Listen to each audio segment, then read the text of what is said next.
Okay, welcome all. We're going to start off with a great story about keeping kosher. In Toronto, they opened up a restaurant, Bathurst Street, and they had a big billboard on the street at the overpass, that famous billboard. They put up there a beautiful picture of this new restaurant, and they were advertising. They had over there steak and eggs, and everybody was very excited. There was a chicken and a cow that happened to be walking on Bathurst Street. The chicken and cow are walking down the street, and it's a usual occurrence. Usually you see animals in oil, and they're walking down the street, and they give a look, and they see this new restaurant, steak and eggs. The chicken turns to the cow and says, Mrs. Cow, give a look. What we contribute to mankind, if not for us, where would they be? I give my eggs, you give your steaks. We give such contributions.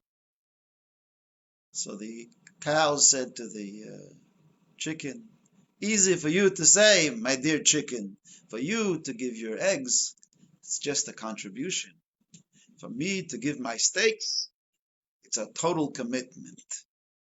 So that's what it is. To be a Jew, sometimes I say is also it's not just giving your eggs, it's not just making a contribution, but it's a total commitment. One of the important aspects of kashrut, of keeping a kosher home. And we spoke many reasons last week. We gave health reasons. We spoke humanitarian reasons. We spoke about characteristic traits. One reason I didn't tell you last week, another reason for keeping kosher, is that it is a form of discipline. Okay, when you keep kosher, you are in a state of discipline. When you teach your kids that you have to be careful what comes out of your mouth, the words that you say. That's a discipline. It's much easier to tell your children to control their mouth if you're already telling them to control what they're eating. Right? So when you're controlling the food that you have, you're also able to control everything else that comes out of your mouth. Can you guys hear me? If you can hear me, give me a thumbs up. Be sure. So I find it was fascinating. One time we were in the Goldie, my dear wife Goldie, she was with one of our children in the supermarket, and the kids always they want something they want something in the supermarket. So the kids say, Goldie says, the child says, I want this candy. So Goldie says, well, it's not kosher. And my child just agreed quickly. So one of the people who were in the row with her online said, "Wow, isn't that incredible that you were able to my child always cries." So he says that's what kashrut does. It's sort of from a small child on, they know already that not everything that you see you have to get. Today we are in the me generation, the generation that whatever you see on you want it, you're going to get it. Kosher tells you no. Kosher tells you have to be discerning. You have to be, before you put something into your mouth, you have to think twice. It almost puts you in a kind of a state of mind where you don't take things for granted. Before you take something or you get something, you say to yourself, is this kosher? Is this the right thing? Should I be doing this? A lot of people are like lackadaisical. The things we do just whatever we do, right? Rush, we do things. Kosher teaches you, think twice. Before you do something, you have to make sure that's an important thing, right? Last week we explained that the main reason for kosher is not the health reasons. It's not the humanitarian reasons. It's not the character trait reasons. It's even not like the reason I just gave. It's not even the discipline. Those are all side benefits. What we said last week, spiritually and Kabbalistically, and what the Torah says, is that the reason is that we're a holy people. And a holy people need a holy diet. So for our soul to function properly, we need a certain food to animate our soul. And if we eat the food that God says is not the right food for us to eat, our spiritual system starts to fall apart and we become callous. And last week we even explained a lot of times you can trace doubts in faith. People have doubts in faith. It could be traced sometime to the fact that they're eating too much chazer, or they're eating too much treif, or they're eating cholavakum. They're eating all forms of non-kosher foods. The kosher foods allow for our soul to breathe. It's like you go to a gas station, if you have a car, the super unleaded gas, you don't put in diesel.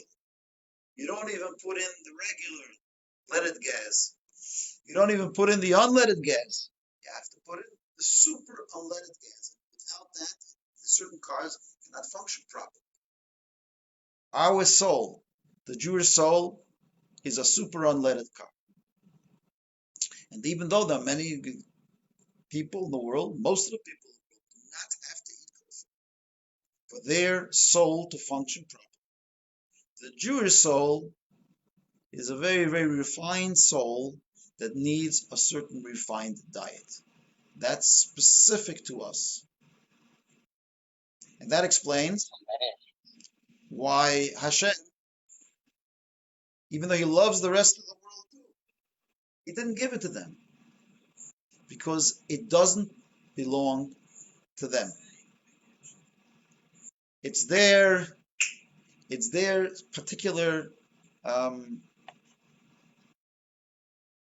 it's a diet that belongs specifically to the Jewish people. So here you go. Here we go. Here we go. So we're going to talk a little bit more about kosher, mostly the spiritual. What is it about the kosher diet that syncs with our soul? Because some people think that there's two ways of looking at how God describes. One way of looking at it is that God just, like he said, you have to eat animals that have split hooves and chew their cud. Does the split hooves and chewing of the cud make it kosher? Or is that just a sign? Let's say a sign. And you see a kosher sign. Let's say it's an OU or a COR or an MK or an OK. Those are the different signs that tell you it's kosher. Does the sign make it kosher? No, the sign doesn't make it kosher. It's the fact that there was a rabbi there and there was kosher ingredients that was put in that product. So the sign is not what makes it kosher. The sign is just for us to be able to identify the kosher. Right? So when it says MK, the letters M and K, it's not like the rabbi blesses. He makes sure that there is kosher ingredients. What about the divine signs? What about when God said, okay, I want you to eat and chew that cud? Is that like a COR? Is that God stamped the animals? He said, okay, this is a kosher animal, and I gotta make it chew its cud. So that we can identify this animal as kosher. Or perhaps it's actually those signs that make it kosher. The splitting of the hooves and the chewing of the cud is actually, those are the good aspects of the animal needs to have. That when it has it, that makes it kosher. In other words, is it just identifying sign, or is it causative? Is it those signs are actually causing it to be? If you look at the Torah says usually because. Okay, so I'm just gonna check something. Checking out. This is a bit of a sound problem on the. If okay, so just give me a second here.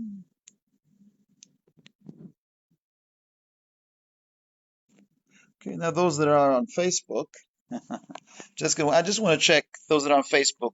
If you can hear me, give me like a thumbs up on the Facebook. It's breaking up. Okay. Those that are on Zoom, can you hear me? Thumbs up. Okay. The Zoomers can hear me.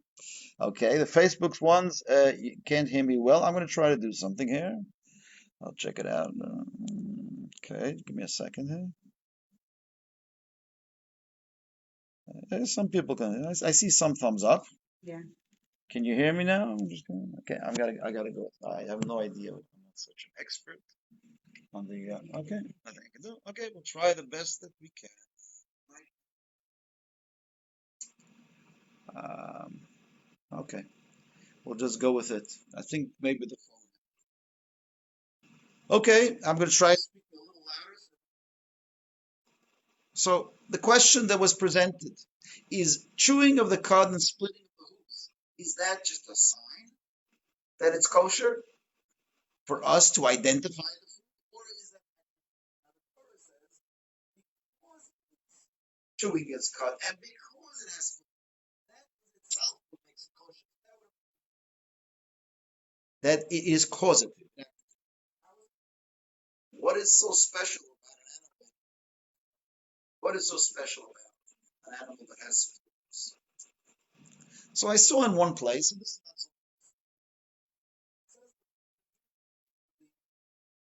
so religious and mention. There's two parts there's the Ten Commandments. One are commandments between man and God. That means we have to be good to our God. That's what I mean when I say we have to believe in God. We have to keep the Sabbath holy. We have to not say God's name in vain. Those are the first commandments of the Torah.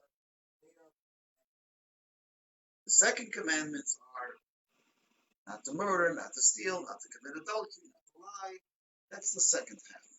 So we have two commandments, but really, if you look at kosher animal, it has a little bit of that. What is one at one side of the animal? Split. Now imagine your head. What is split? Like a feet for us.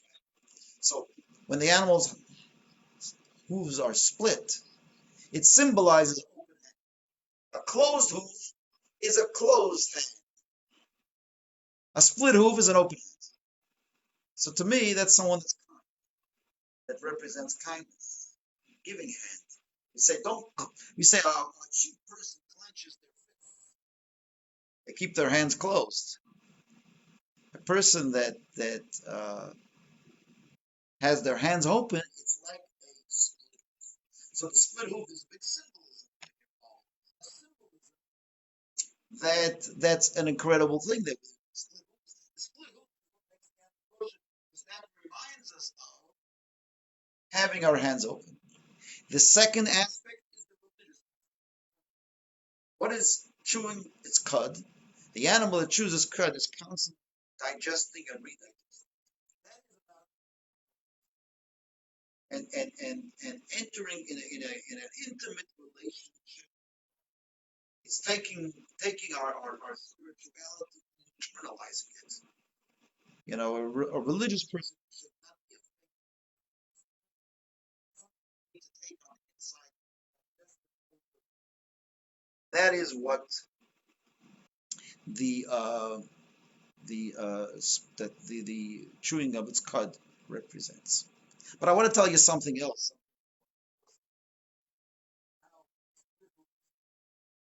And chewing its cud really has great symbolism. Not just symbolism, but actually is causative of the animal. And that's why it has a powerful impact on our soul. What is it about split hooves? The hoof is what protects the animals from the earth. What separates an animal from the earth?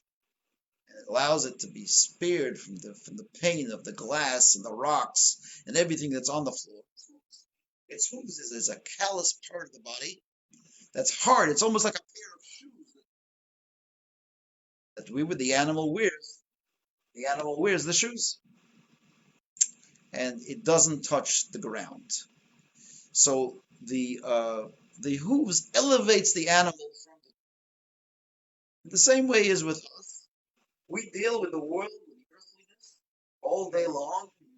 People in the physical world, and that's what God wants us not to run away from. We always have to remember that we have to be a little bit elevated. We have hooves between us and the closest we get to the earth, the world, we always have to be elevated. That's why you wear the shoes symbolize the animals.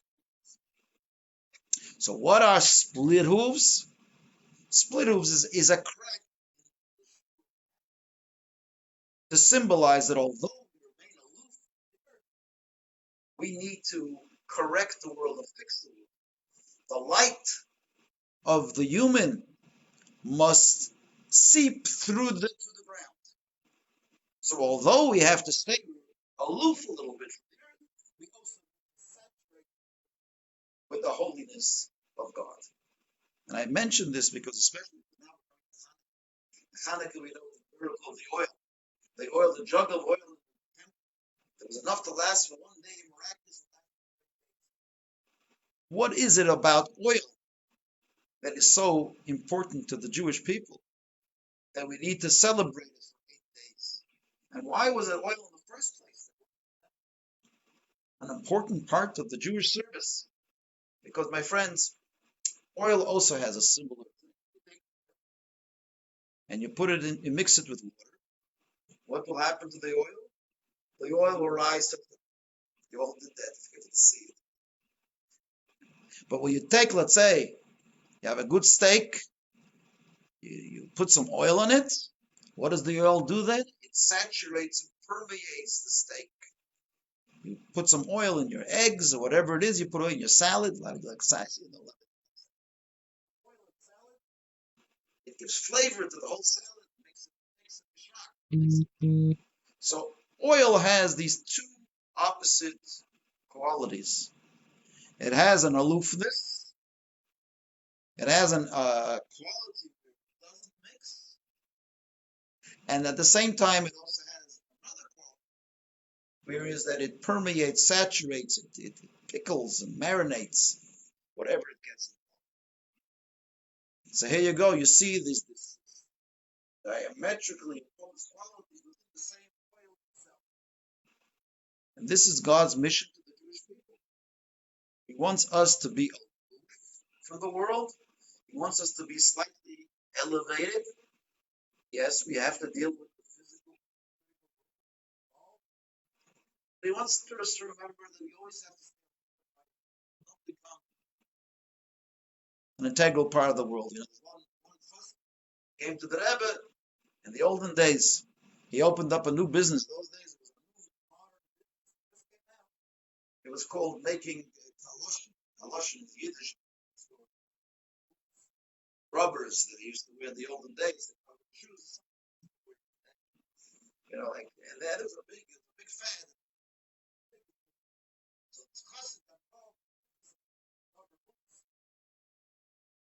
So he came to the Rebbe one day and the Rebbe says, you know, I've seen people put their feet into their boots, but to put your head into the boots, this is a big problem. Your whole head is in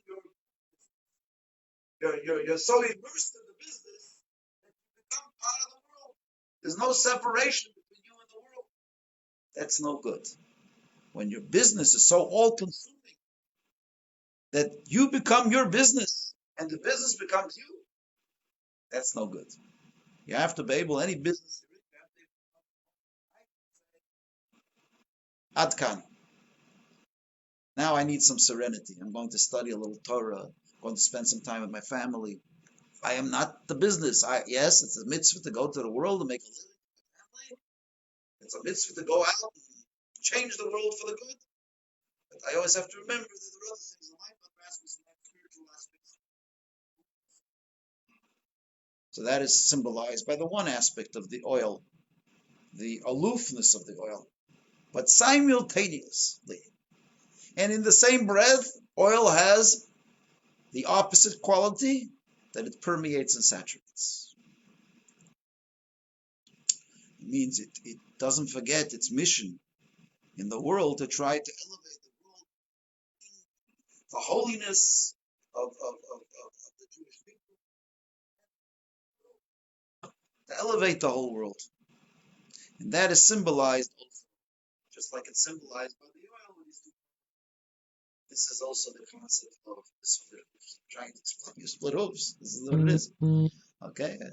The animal has the hooves. The hoof on the one hand separates the animal from the earth, teaching us aloofness. Holy people, stay a little bit higher. We used to say in Yiddish, a tefecha means a handbreadth higher. You always have to be a handbreadth higher than real.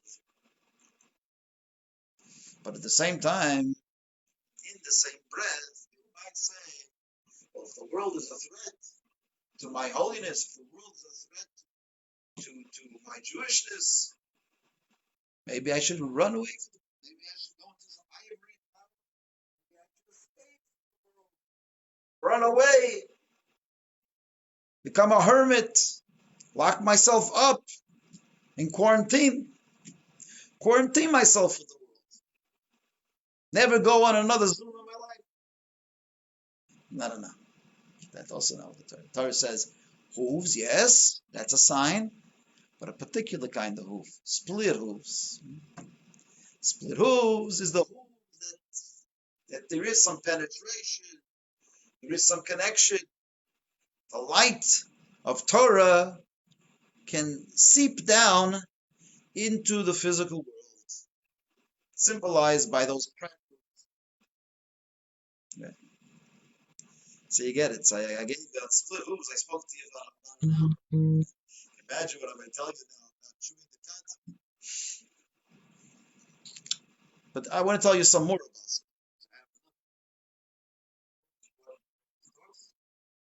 That is very Kabbalistic, very mystical. That in life, we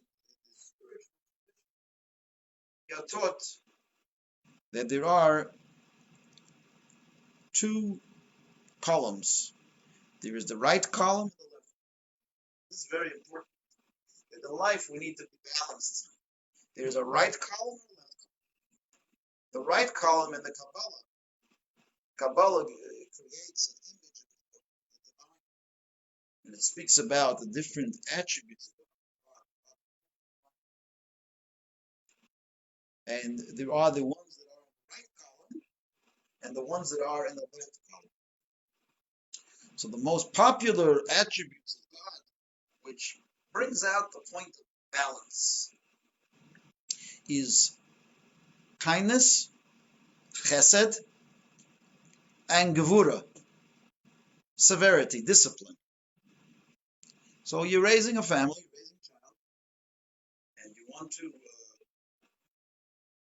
raise the child properly and balanced.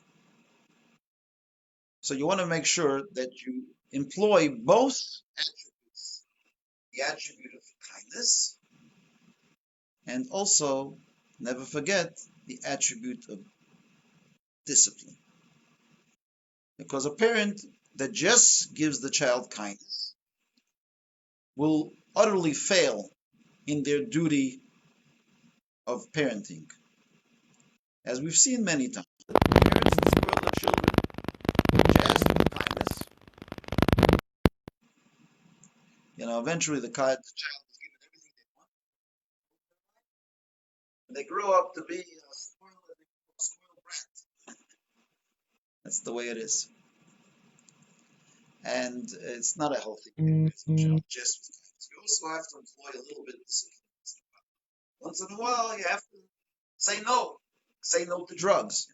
Say no to giving your child what it's not good to always child say whatever they want. So pick up the phone and pull them in to get what they want. It shouldn't be that way. Even though we'd love to do that.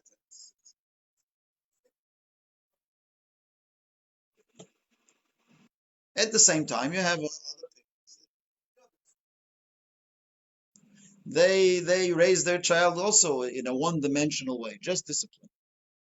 I teach my child, they don't mess with me. I let them know what I think, and if they don't like it, let them. Yeah, those kind of parents that are big disciplinarians all day long. They listen to kids. They say thank you and please and thank you, and the kids become robots, disciplined robots. But that's also very dangerous because the moment the child can get out of the clutches of the parents, they go wild, and they have a lot of other behavioral problems going further because discipline itself is not good. Discipline itself is not good, as kindness itself is not good. So you have the right column of God,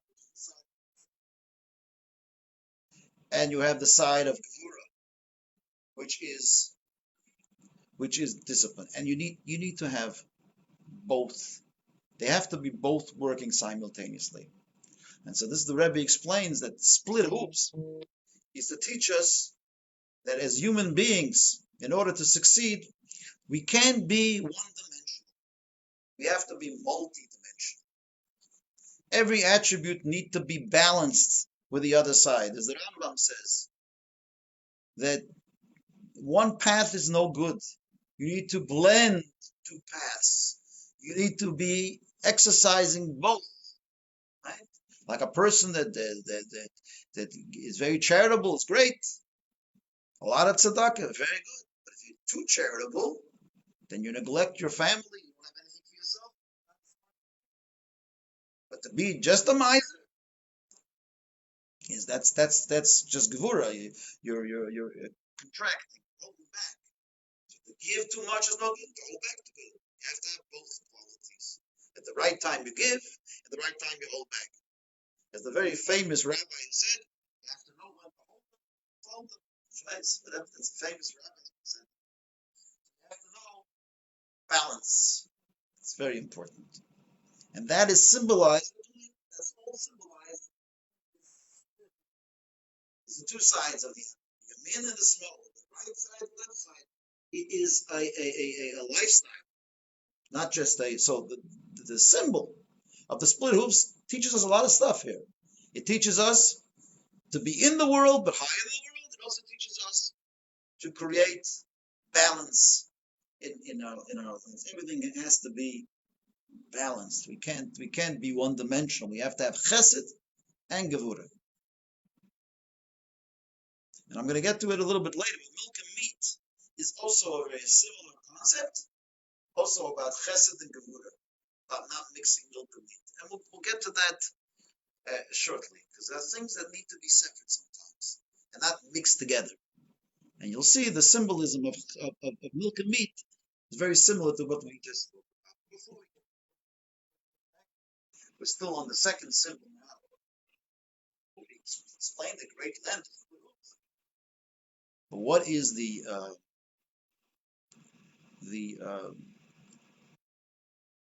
chewing the cud? And we started to speak a little bit before about the concept of chewing the cud. Animal has two stomachs. It eats the food. You see the animal, whenever you see it, these kosher animals, a cow or a sheep,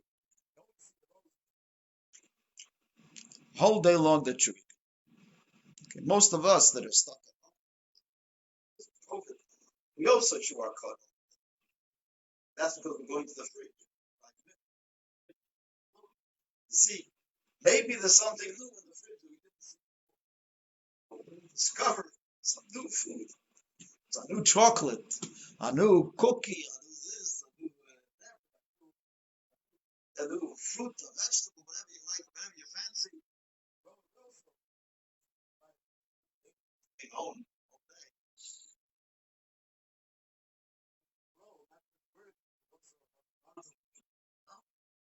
Be careful not to eat. But that's called that. But the animals, they don't eat extra. The animals, they get a lot of mileage on a little bit food. That's an incredible thing. Maybe we should ask Hashem, but we should be able to chew our. They used to call it, my Rebbe used to say,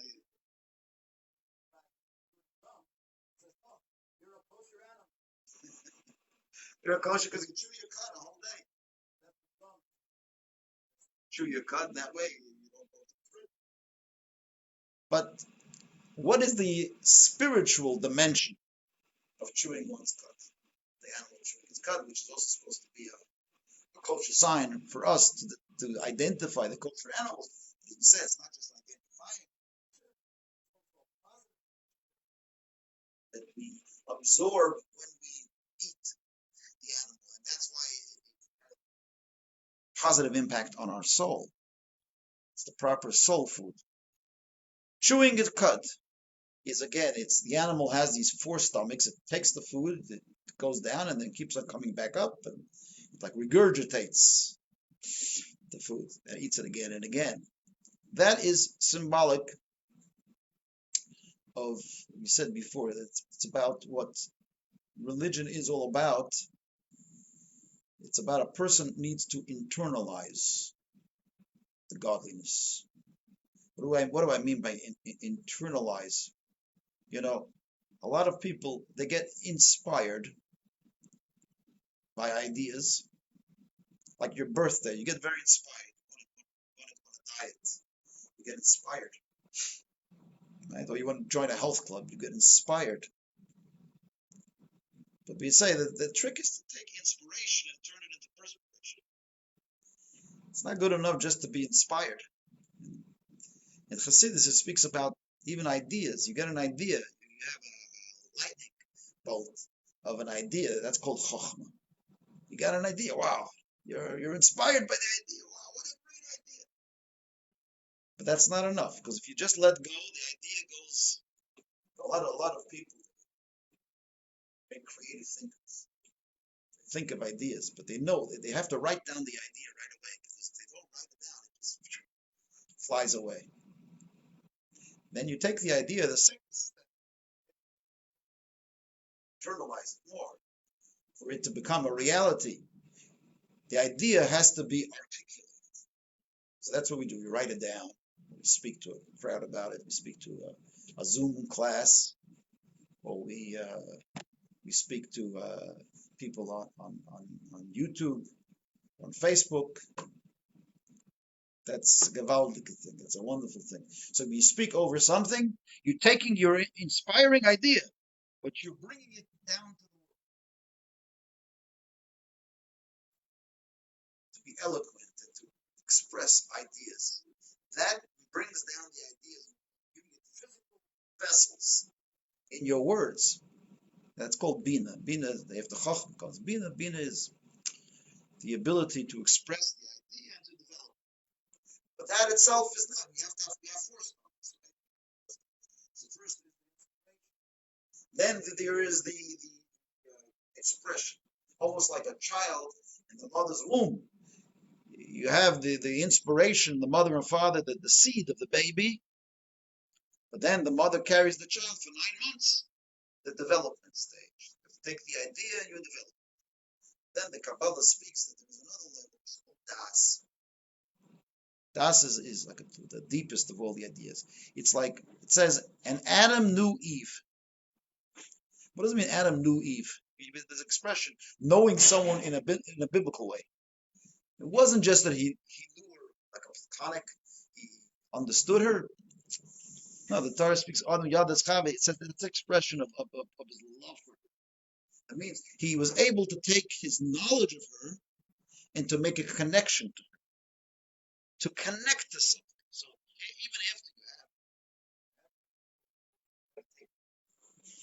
you have, what is it like? What does this mean to me? Like you're all in this class, I'm speaking a whole class about split hooves and chewing its cud and about kosher. Okay, right. So what does it mean to me, right? And am I gonna give up my bacon or not? What does it mean to me, right? Am I gonna give up my pork chops? Whatever, you could decide yes or no. I'm not forcing anything. But there are some people that go their whole life and they just think intellectual ideas, but they don't connect to it. They don't personalize it. So in Das, there's two things. There's connecting to the idea, and then there's bringing it down into action, personalizing it. And that, to me, is what the regurgitation of the animal symbolizes. The chewing it over and over again, till it becomes part of them. It becomes part of the animal. It's a digestive process. What is it? Taking it, and you are assimilating into yourself to the point that it becomes you. And it's inseparable from who you are. Now that's understanding an idea, right? You're going into it. You're not just it's not an idea. It means something. What do we do? What is my takeaway? What is my resolution? That is Das. That's what all the signs of the animal. They're all really symbolic concepts that are being put into our body, and we always pay attention to that. Aha. Okay. So we need to internalize these ideas and to create something that's part of us. So those are the two signs for the animals. So now you know why an animal has to have one. The animal has to have chewing its cud. You can't hear me now, huh? If you can hear me, raise your no sound. Yeah. Okay, today is one of those days. Okay, just give me a second here.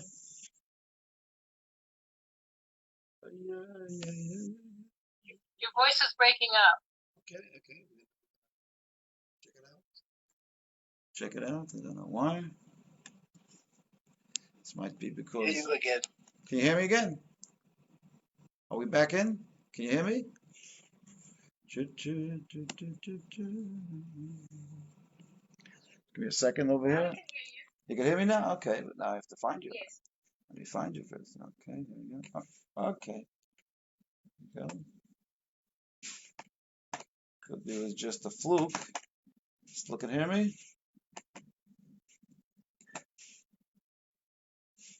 Okay. Okay, we're back again. You can see me now? Hear me? If you can hear me, can you hear me? No, you can't hear me well. It's breaking up a bit, but breaking up. Breaking up. So, okay, this is one of those days. Okay, so I think the reason is because of the.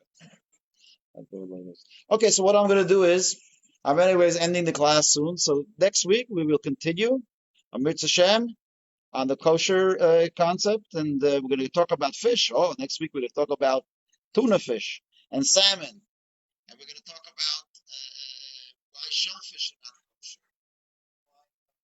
What's the problem with lobster? And also understand a little bit of the Chazer. And you're going to hear about why when Mashiach is going to come, the Chazer is going to become kosher. This is what to look forward to. So next week, we'll see you all, and we wish you all a Shabbat Shalom. And I would take questions for you, but because we're having this thing. Okay, so we'll wish everyone a great Shabbos. Good Shabbos. Sei gesund. Shalom, Rabbi. Thank you. Thank you, Rabbi. Shabbat Shalom. Shabbat Shalom.